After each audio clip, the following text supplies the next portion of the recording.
본 영상 내용이 앞서서요, 이 영상은 절대로 어떤 신규 간호사 선생님들한테 반드시 어떻게든 악착같이 버티셔야 됩니다 하는 그런 버팀의 미학을 말씀을 드리는 영상은 아니기 때문에, 혹시라도 이 영상을 보시기 전에 이미 본인이 처해 있는 상황이 본인의 삶을 갉아먹고 있다고 생각이 든다면 과감하게 벗어나시는 거를 그냥 추천드린다고 말씀을 좀 먼저 드리고 싶습니다. 혹시라도 간호사라는 그런 직업을 정말로 사랑하는 마음에 조금이라도 더 잘 해보고 싶다, 열심히 해보고 싶다라는 생각이 드신다면 끝까지 영상을 시청을 해주시길 바랄게요.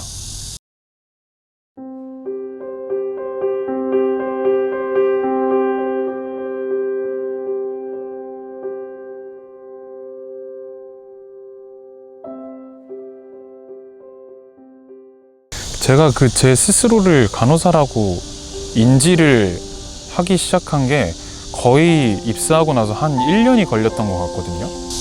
솔직히 정말 진짜 처음에는 그냥 실습생 같았어요. 굳이 제가 뭐 10주간의 그런 프리세티 기간, 배우는 기간이 있었기 때문에 그런 말씀을 드리는 것이 아니고, 정말로 제가 그 공간에서 직접적으로 할 수 있다고 생각이 드는 게 거의 없었거든요. 근데 왜냐면 그 이전에 먼저 제가 제 스스로를 간호사라고 생각하지 못하고 있었기 때문이 아닌가라는 생각도 지금에서는 좀 해보고 있습니다. 사실 여러분 다 아시겠지만 정말 실제 임상에 나와보면 내가 대학교 4년 동안 뭘 했지? 실습을 갔었던 부서에서 간호사님들이 어떤 역할을 하셨었지? 라는 게 생각이 안 날 정도로 임상은 굉장히 실습과는 괴리가 큽니다. 응급실 같은 곳이나 특수 파트의 경우에는 신규 간호사 선생님들한테는 더더욱 그런 환경인 것 같아요. 근데 더 놀라운 건 심지어 제가 이런 걸 생각하기 시작했었던 것 자체가 독립을 하고 나서 꽤나 시간이 흐르고 나서부터였거든요. 그러니까 처음에는 아예 인지를 못하고 있었던 거죠. 아, 내가 진짜 간호사가 되었구나. 독립을 하고 나서 1년 정도는 정말 매일같이 그만두고 싶었던 것 같아요. 그러니까 아무것도 모르는, 제가 할 수 있는 게 없는, 모르는 것만이 가득한 그런 공간에 존재한다는 것 자체가 너무 힘들고 두렵고 출근하기가 망설여졌었고, 어딜 다쳐서 차라리 출근을 합법적으로 못하게 되고 싶다라는 그런 이야기가 제 이야기가 될 거라고는 정말 상상도 못했었거든요. 그리고 저는 심지어 실습 때도 마찬가지였지만 제 스스로가 제 존재 가치를 타인에게 인정받고, 아, 내가 이 공간에서 한 역할을 해낼 수 있구나 라는 걸 깨닫게 되었을 때가 가장 동기부여를 받는 사람이라는 걸 알고 있었기 때문에 처음 기간, 독립하고 나서 몇 개월 동안은 정말로 힘들었던 것 같아요. 실제로 그런 순간이 오기까지는 꼬박 1년이라는 시간이 필요했던 것 같습니다. 많이들 저한테 질문을 하시는 것들 중에 하나가 언제부터 간호사를 하고 싶었는지, 고등학교 때부터 아니면 뭐 어렸을 때부터 간호사가 하고 싶으셨는지, 그런 걸 되게 많이들 물어보시거든요. 근데 이게 아이러니하게도 정말로 전문적인 그런 훌륭한 간호사가 되어야겠다라고 생각을 했던 거는 아까 말씀드렸던 그런 1년이 지나고 나서부터였어요. 그 전까지는 저는 저 자신을 인정하지 않았거든요, 간호사라고. 제가 진짜로 이 일을 할 수 있는지에 대한 그런 자신이 없이 의문만이 남아있는 상태에서 저한테 넌 어떻게든 버텨서 훌륭한 간호사가 돼야 돼 라는 그런 무거운 짐을 지어주고 싶지가 않았어요. 그러다가 간호사가 되어야겠다라고 결심을 할 수 있게 됐던 거는 정말 운이 좋게도 제 주변에 좋은 사람들과 제가 가지고 있었던 그런 좋은 조건들이 있었기 때문이 아닐까라는 그런 생각도 듭니다. 솔직히 말해서 진짜 다방면으로 노력을 했었어요. 이 분야에서 저보다 훨씬 더 먼저, 더 오랫동안 일을 해왔었던 선생님들의 그런 의견을 듣고 싶었고, 어떻게든 답을 구해보려고 노력을 했었던 것 같아요. 학교 선배한테도 물어봤었고, 졸업한 대학교의 교수님들도 정말 여러 번 수차례 찾아갔었고, 그리고 특히 저희 동기들, 그리고 저희 친어머니하고도 정말 대화를 많이 나눴어요. 그렇게 굉장히 많은 대화와 시간을 거쳐서 답을 내릴 수가 있었던 것 같습니다. 내가 스스로 선택한 내 첫 직장과 직업을 소홀히 하지 않겠다라고 결심을 내리게 되었던 것 같아요. 지금 나에게 정말로 특별하게 인생의 고난이 찾아온 것이 아니고 나에게 문제가 있는 것이 아니구나 라고 생각을 할 수 있게 된 때부터, 아, 그래, 이제 진짜 간호사가 좀 돼봐야겠다 라고 생각을 할 수 있었던 것 같습니다. 그리고 그때부터는 정말 신규 간호사가 할 수 있는 노력들을 하려고 노력을 했었던 것 같아요. 가장 첫 번째로는 지금 제가 당장 할 수 있는 것과 해야 하지만 시간이 걸리는 것을 구분 지으려고 했었던 것 같아요. 그러니까 응급실에서 제가 일을 하고 싶었었던 건 그곳에서 이미 일하고 있는 분들이 그렇게 손발을 척척 맞춰가면서 전문적으로 일을 하시는 모습이 굉장히 멋있었기 때문이었는데, 사실 신규 간호사인 저에게는 그게 지금 당장 할 수 있는 부분은 아니었거든요. 대신 제가 그런 역할을 하기 위해서 지금 할 수 있는 거를 노력을 해보려고 했어요.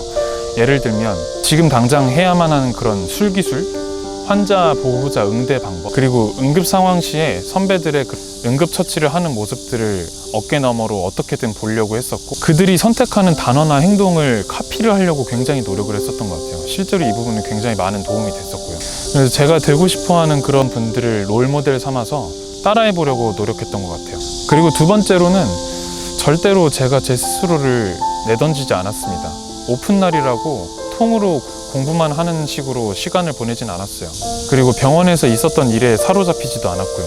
좀 더 구체적으로 말씀을 드리자면 정말로 감정만큼은 온전히 버려두고 나왔습니다. 그때 있었던 그런 사건들에 대해서 오늘 내가 일을 할 때 나의 장애물이 되었었던 요소가 무엇이었는지를 파악해서 그걸 해결하려고 했습니다.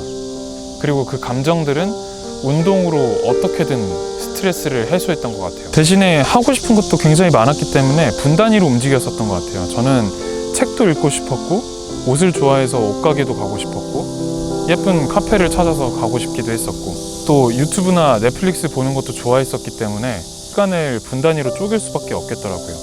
미친 것처럼 들리실 수도 있겠지만 타이머를 재놓고 5분 혹은 10분만 책을 읽자, 아니면 넷플릭스를 보자 라는 식으로 굉장히 쪼개서 시간을 썼던 것 같아요. 그런 시간이 없었으면 아마 쉽게 무너졌을지도 몰라요. 그리고 마지막으로 가장 중요한 부분인데요, 저는 절대로 제가 힘든 걸 힘들지 않다고 얘기하지 않았어요.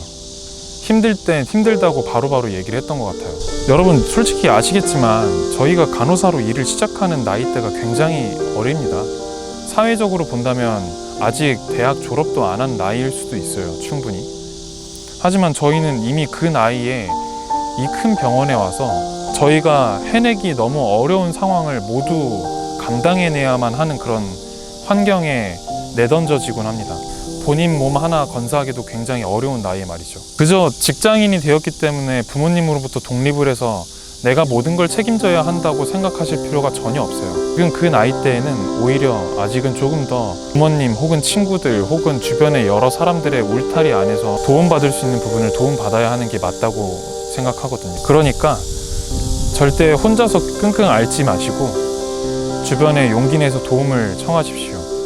그게 부모님이 되었든 친구가 되었든 아니면 제 유튜브 채널이 될 수도 있습니다. 입사를 앞두고 있는 간호대학생 여러분 혹은 이제 막 신규 간호사로서 일을 하고 계신 분들에게 여쭤보고 싶습니다. 지금 가장 두려운 게 어떤 건가요? 새로운 직장에서의 인간관계가 될 수도 있고, 혹은 선배에게 혼이 나는 것이 될 수도 있고, 일을 할 때 실수를 하지는 않을까, 오늘은 몇 시에 퇴근할 수 있을까, 이런 부분이 될 수도 있을 것 같아요.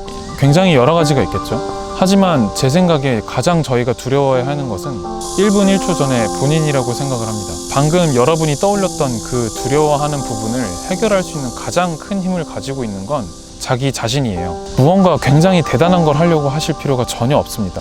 일을 시작하기도 전부터 너무나도 큰 사명감을 가지실 필요도 전혀 없어요. 지금 당장 여러분이 하실 수 있는 가장 작은 걸 해내세요. 그 가장 작은 게 지금 당장 다른 사람의 기준에는 굉장히 작고 미천해 보일지라도 그래도 일단 그것부터 해내십시오. 그리고 나서 1분 뒤에, 1시간 뒤에, 1년 뒤에 그 전에 해냈었던 그것보다 덜 작은 걸 해낼 수 있으면 되는 겁니다. 그러니까 가장 두려워해야 하는 건 1년 뒤에도 그 작은 것에서 벗어나려고 하지 않고 있는 본인인 거예요. 절대로 다른 누군가가 되려고 하지 마십시오. 예쁨 받기 위해서, 다른 분들에게 잘 보이기 위해서 옳지 않다고 생각하는 것을 하려고 하지 마시고, 여러분은 지금 그대로 훌륭하고 다른 누군가에게 사랑받기에 충분합니다. 아직 다듬어지지 않았을 뿐이니까요. 내일 출근을 앞두시고 계시는 선생님들 꼭 힘내시고 응원하겠습니다. 오늘 영상이 도움이 되셨다면 구독과 좋아요를 부탁드리겠고, 저는 다음에 더 공감이 되는 이야기로 찾아뵙겠습니다. 감사합니다.